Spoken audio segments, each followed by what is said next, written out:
जय श्री कृष्णा, जय श्री राधे। मैं उम्मीद करूँगा कि आप खुश आनंद मंगल में होंगे, आपका उत्तम स्वास्थ्य बना रहे। यही भगवान श्रीमन नारायण के चरणों में प्रार्थना करते हैं। आज हम बात करेंगे कि क्या गया श्राद्ध के बाद में हमें श्राद्ध करना चाहिए या हमें पितरों का तर्पण करवाना चाहिए या नहीं करवाना चाहिए। बहुत बार ये प्रश्न उठता भी है, बहुत बार ऐसा प्रश्न बार बार आ गया था। तो इस प्रश्न का आज हम संपूर्ण हल करेंगे। तो आज का वीडियो थोड़ा लंबा हो सकता है, आप मेरे साथ में बने रहिएगा। और आप चैनल पे नए हैं तो चैनल को लाइक सब्सक्राइब ज़रूर कीजिएगा। आपका अपना चैनल विचार प्रवाह। अब हम बात करते हैं विस्तार पूर्वक। भगवान नारायण से गरुड़ जी ने पूछा, भगवान क्या गया श्राद्ध करने के बाद में भी मनुष्य को श्राद्ध करना चाहिए या नहीं करना चाहिए। ऐसा वर्णन श्रीमद् भागवत पुराण में आत्मदेव नामक ब्राह्मण थे, उसके 2 पुत्र हुए थे।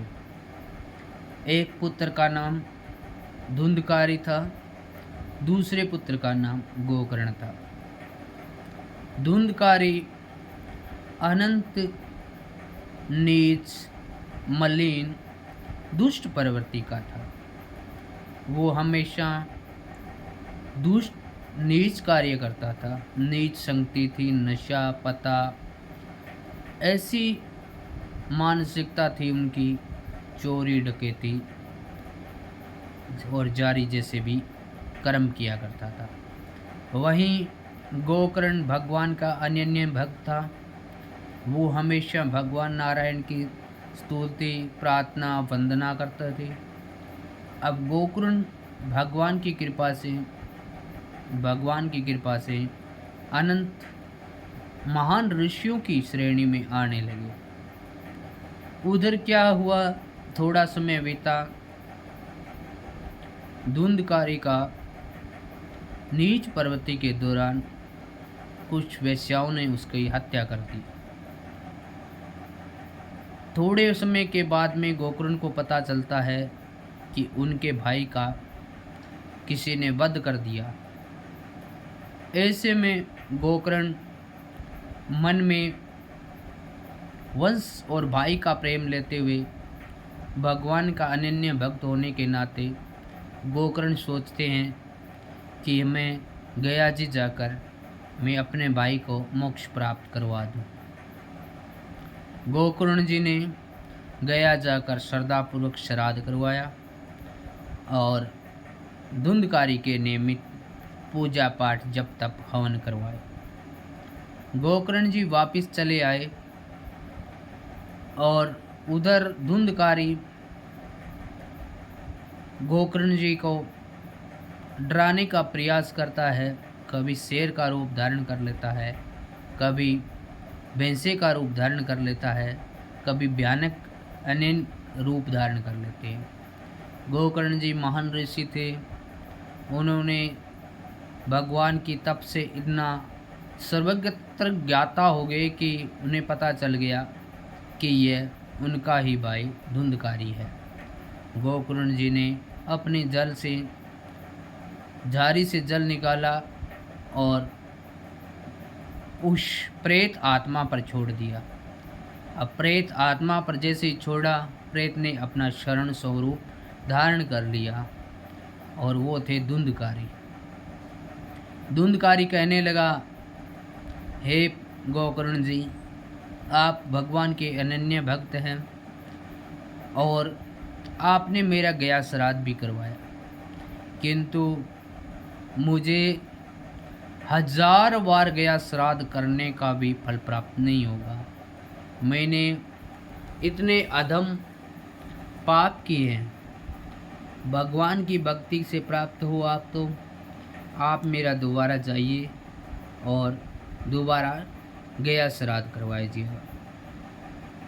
इसी प्रकार से भगवान नारायण ने बताया कि हो सकता है हमारी पीढ़ी में कि जिनको ज्ञाता अज्ञाता यानी हम उनको ज्ञात भी नहीं है, वो उनकी प्रवृत्ति कैसी रही होगी, उनका कैसा व्यवहार रहा होगा, तो ऐसे में उनकी मोक्ष होना गया श्राद्ध से संभव नहीं है। इसी से वाक्य से जुड़े हुए एक वन के अंदर बहुत से प्रेत रहते थे। ऋषियों ने वहाँ तपस्या करते थे, उनकी तपस्या भंग करने का प्रयास करते थे। कभी बाँस कभी मदिरा ऋषियों के हवन जप तप में डालने लगे। ऋषि बहुत परेशान हो गए। ऋषियों ने भगवान नारायण को पुकारा। एक दिन भगवान नारायण आए और समस्त प्रेतों को अपने साथ लेकर चल दिए। उसी में एक प्रेत अपने भोजन की तलाश में इधर उधर भटकता हुआ पीछे रह गया। जैसे ही प्रेत आकर देखता है कि उनके साथी नहीं थे, उन्होंने कोहराम मचा दिया। ऋषियों से पूछने लगे कि आप ऐसा बताइए कि मेरे साथी कहाँ चले गए। ऋषियों ने कहा कि भगवान साक्षात नारायण आए और वो आपके साथियों को तो दे के चले गए और आप ही पीछे रहे। अब प्रेत का बुरा हाल हो गए कि मेरे साथी मुझे साथ में नहीं लेके गए, मेरे साथियों के बिना मैं कैसे रहूँगा। इसी प्रकार ऋषियों ने कहा कि आप भगवान श्रीमन नारायण से प्रार्थना कीजिएगा, वो आपको द्वार पे ले जाएंगे, आप वहाँ तक चले जाइए। इसी प्रकार वह प्रेत भगवान नारायण के दरबार पे गया और नारायण नारायण जपते हुए भगवान ने उस प्रेत को भी अपनी शरणागत में ले लिया। तो उसी प्रकार से कहा गया है कि अगर हम अनुष्ठान करवाते हैं, गया श्राद्ध करवाते हैं, तो अगर कोई भी पितर प्रेत आत्मा इधर उधर भटकती होती है और वो साथ नहीं आती जब तक हवन में, और वो पीछे रह जाती है, तो इसीलिए कहा गया है कि गया श्राद्ध के उपरांत भी हमें श्राद्ध करवाना चाहिए पितरों के नियमित, और अंजलि भी देनी चाहिए। अगर मेरी जानकारी अच्छी लगी तो मेरे चैनल को लाइक शेयर सब्सक्राइब ज़रूर कर देना। आपका अपना चैनल है। और उसी के बाद में ये परंपरा भी चली कि आपको गया श्राद्ध के बाद में भी आप श्राद्ध करते हैं तो आपको पाप नहीं लगेगा, आप कर सकते हैं। ये शास्त्रीय आधारित बातें हैं, ना कि मनगढ़ंत है। इसका प्रमाण भी है। और आप अगर श्राद्ध करते हो तो क्या दान देना चाहिए, क्या नहीं करना चाहिए, तो मैं बता दूं कि श्राद्ध पक्ष में आपको दूध का दान देना अनंत पुण्य होता है। और ब्राह्मणों के भोजन में खीर अवश्य बनाइएगा। ब्राह्मण भोजन में खीर अनंत प्रिय होती है। और कमंडल का दान आप कर सकते हैं, कमंडल का दान भी अनंत प्रिय होता है। और आप कुशा दान, गोदान, स्वर्ण दान और भवन दान की तो अनंत महिमा बताई गई है कि आपके 10,000 वर्षों तक आपका पीढ़ी का तर जाती है, जिससे गोदान सबसे बड़ा बताया गया है। तो भूमि दान अवश्य करिएगा। आपके नज़दीकी किसी गौशाला में कर दीजिएगा, किसी मंदिर में कर दीजिएगा। जय श्री कृष्णा, जय श्री राधे। फिर मिलते हैं एक नई जानकारी के साथ में, तब तक जय श्री कृष्णा।